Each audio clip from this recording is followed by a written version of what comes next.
সত্য কথা কি জানেন, পুরুষদের মন এক নারীতে আসক্ত হওয়া খুব বড় বিগ চ্যালেঞ্জ। কেন জানেন? কারণ যে পুরুষদের জন্য জান্নাতে 70,000 হুর থাকবে, সেই পুরুষ দুনিয়ায় এক নারীতে আসক্ত হবে কেমন করে? ঠিক কিনা বলেন? এটাই বাস্তব।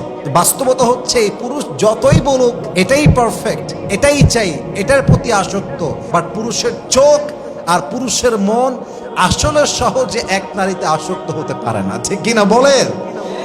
বেশিরভাগ ক্ষেত্রে পুরুষ 4টা বিয়ে করতে চায় কোনো অসহায় মেয়েকে সাহারা দেওয়ার জন্য নয়, বরং বেশিরভাগ পুরুষ 4টা বিয়েকে সুন্নত হিসেবে খুবই স্ট্রংলি রিপ্রেজেন্ট করে।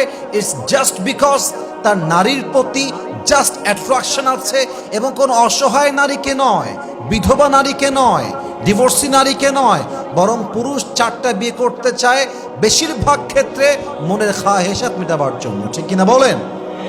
This is the character of man. এটা হচ্ছে পুরুষের স্বভাব, এটা পুরুষের নেচার। এর মানে যে পুরুষ খুবই খারাপ তা নয়। আমি সেদিন একটা বয়ান শুনছিলাম, নাম হচ্ছে Junaid Jamshed, was a singer in Pakistan, then he became Islamic scholar, Islamic da'i। তো তিনি বললেন যে এক লোক আমাকে বলছে যে इंसान मर्द जो होता है वो सिर्फ एक लड़की की तरफ एडिक्टेड क्यों नहीं हो सकता। প্রশ্ন হচ্ছে যে আচ্ছা বলেন তো, একজন পুরুষ কখনো এক নারীতে আসক্ত হয় না কেন? তো উনি জবাব দিয়েছিলেন, খুব অসাধারণ একটা জবাব দিয়েছিলেন। বললেন যে जहां पे मर्द को जन्नत में 70,000 हूरे मिलेंगे, तो जिसके पास जन्नत में 70,000 हूरे होंगे वो एक लड़की से कैसे गुजारा कर सकता है। तो যার জান্নাতে 70,000 হুর আছে, সে একটা মেয়ে দিয়ে কেমনে চলবে? তো বাস্তবতা হচ্ছে এই পুরুষ যতই বলুক এটাই পারফেক্ট, এটাই চাই, এটার প্রতি আসক্ত, বাট পুরুষের চোখ আর পুরুষের মন আসলে সহজে এক নারীতে আসক্ত হতে পারে না। ঠিক কিনা বলেন? This is the character of man. এটা হচ্ছে পুরুষের স্বভাব, এটা পুরুষের নেচার। এর মানে যে পুরুষ খুবই খারাপ তা নয়, পুরুষের নেচারটাই হচ্ছে এরকম। আল্লাহ তাআলা আমাদেরকে বোঝার তৌফিক দান করুন, সবাই আমিন। তাহলে ওয়াইফের প্রতি অনেস্ট অ্যান্ড লয়াল হতে হবে।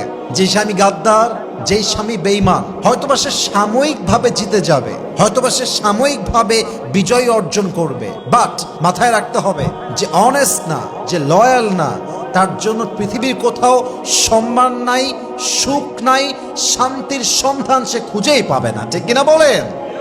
এই জন্য আমার প্রিয় ভাইরা, be honest and loyal to your wife.